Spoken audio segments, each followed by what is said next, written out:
Di sebuah era yang terasa begitu berat, kegelapan seolah menyelimuti dunia Islam. Di berbagai belahan bumi, umat Muslim hidup dalam ketidaktahuan, terjebak dalam lingkaran ketidakadilan, dan dilingkupi ketidakpastian yang mencekam. Penindasan demi penindasan terjadi, membuat banyak jiwa merasa terzalimi dan kehilangan harapan. Mereka bertanya-tanya dalam doa di sepertiga malam, kapankah pertolongan Allah akan datang? Namun, di tengah pekatnya malam tersebut, secercah cahaya sebenarnya telah terbit. Tanpa disadari oleh banyak orang, sebuah kabar gembira, Al-Mubasyirat, yang pernah dinubuatkan oleh Rasulullah sebagai bagian dari kenabian yang tersisa di akhir zaman, telah hadir. Kabar gembira itu mewujud dalam bentuk mimpi-mimpi benar. Ru'yah Syadiqah, seorang pria bernama Muhammad Qasim. Mimpi-mimpi yang membawa petunjuk, peringatan dan strategi bagi umat untuk bangkit dari keterpurukan dan kembali ke jalan tauhid yang murni. Menghadapi fenomena kabar gembira ini, umat Islam dihadapkan pada dua pilihan sikap yang akan menentukan arah masa depan mereka. Berikut adalah analisis dampak dari sikap positif maupun negatif dalam merespons kabar berita tersebut. Dampak sikap positif, memperhatikan dan mentadaburi. Jika umat Islam mau membuka hati, bersikap objektif, dan memperhatikan kabar gembira ini dengan bijak, beberapa dampak positif yang luar biasa akan tercipta. Kebangkitan harapan dan optimisme. Di tengah keputusasaan akibat kezaliman, kabar gembira ini bertindak sebagai bahan bakar spiritual yang meyakinkan umat bahwa pertolongan Allah itu dekat. Penyucian tauhid dari syirik. Salah satu esensi utama dari pesan mimpi tersebut adalah menjauhi segala bentuk syirik. Sikap positif akan menggerakkan umat untuk memperbaiki akidah mereka. Persatuan umat. Kabar gembira ini mengesampingkan sekat-sekat sekte dan mazhab, mengajak seluruh Muslim kembali pada Al-Quran dan Sunnah, sehingga menciptakan solidaritas yang kuat melawan ketidakadilan. Kesiapan strategis, memperhatikan peringatan di dalam mimpi, membuat umat lebih waspada dan bersiap secara mental, fisik, maupun ekonomi menghadapi huru-hara akhir zaman. Dampak sikap negatif, apatis, mengabaikan atau menolak buta. Sebaliknya, jika umat memilih untuk bersikap sinis, apatis, atau langsung menghakimi tanpa memeriksa kebenarannya, tabayun, konsekuensi buruk berikut berpotensi terjadi. Tenggelam dalam ketidakpastian yang berkepanjangan. Dengan mengabaikan petunjuk dan peringatan, umat akan terus berjalan dalam kegelapan tanpa arah. Terjebak dalam skenario penindasan musuh. Kehilangan momentum emas, Al-Mubasyirat adalah rahmat Allah untuk menguatkan hati orang beriman. Mengabaikannya berarti menyia-nyiakan kesempatan untuk bersiap lebih awal, sebelum badai fitnah yang lebih besar datang. Perpecahan dan saling menuduh, penolakan yang disertai ego. Kelompok hanya akan menambah daftar panjang perpecahan di tubuh umat Islam sendiri. Sementara musuh-musuh Islam terus menzalimi mereka. Penyesalan di kemudian hari.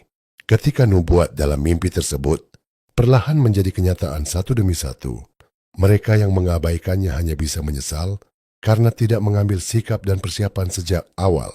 Catatan penting akhir zaman. Rasulullah bersabda, tidak akan tersisa setelahku kenabian kecuali Al-Mubasyirat.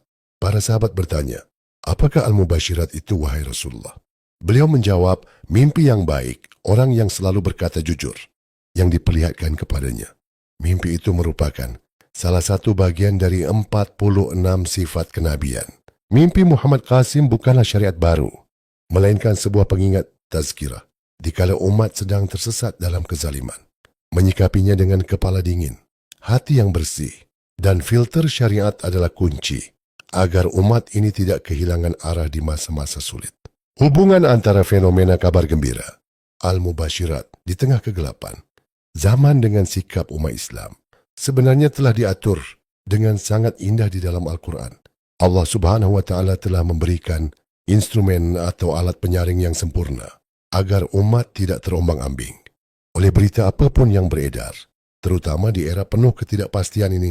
Allah Ta'ala berfirman dalam surah Al-Hujurat 46 ayat 6, wahai orang-orang yang beriman, jika seseorang yang fasik datang kepadamu membawa suatu berita, maka telitilah kebenarannya, tabayun, agar kamu tidak mencelakakan suatu kaum karena kebodohan, kecerobohan, yang akhirnya kamu menyesali perbuatanmu itu. Ketika umat Muslim menerapkan ayat ini secara konkret terhadap kabar, seperti mimpi-mimpi Muhammad Qasim, terjadilah sebuah lonjakan spiritual yang luar biasa. Hubungan ayat 6 surah Al-Hujurat dengan fenomena Al-Mubasyirat.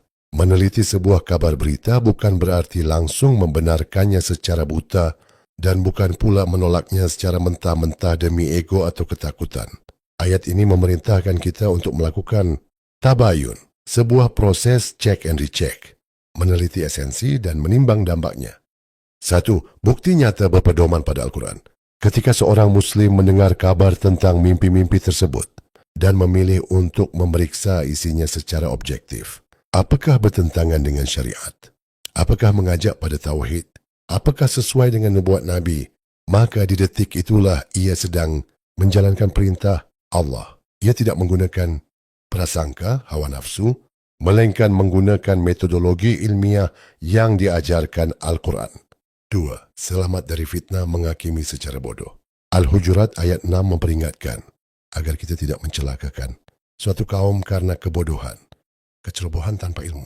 Jika umat langsung menyerang, mengejek, atau mencap sesat kabar Al-Mubasyirat ini tanpa menelitinya terlebih dahulu, mereka berisiko menzalimi saudaranya sendiri dan menolak sesuatu yang bisa jadi merupakan pertolongan atau peringatan dari Allah. 3. Menguji buah dari kabar tersebut. Dalam proses meneliti tabayun, umat akan melihat dampak dari berita tersebut. Jika mimpi-mimpi itu mengajak umat untuk menjauhi syirik, merapatkan barisan, dan mempersiapkan diri menghadapi huru-hara akhir zaman, maka secara logika iman, pesan-pesan tersebut sejalan dengan misi Al-Quran dan Sunnah. Menolak pesan yang baik hanya karena bersumber dari mimpi adalah bentuk kecerobohan yang diperingatkan dalam ayat ini. Kesimpulan, bergerak di dalam kegelapan akhir zaman membutuhkan lentera. Lentera itu adalah Al-Quran. Dengan mempraktikkan surah Al-Hujurat ayat 6 terhadap fenomena mimpi, Muhammad Qasim, umat Islam membuktikan bahwa mereka tidak lagi beragama ikut-ikutan, taklid. Mereka meneliti dengan kompas syariat. Jika hasil penelitian itu membawa kedamaian, penguatan tauhid, dan sesuai dengan teks-teks nubuat, maka kabar gembira itu berhak diambil sebagai bekal optimisme untuk bangkit dari kezaliman. Jika tidak, umat berhak mengabaikannya.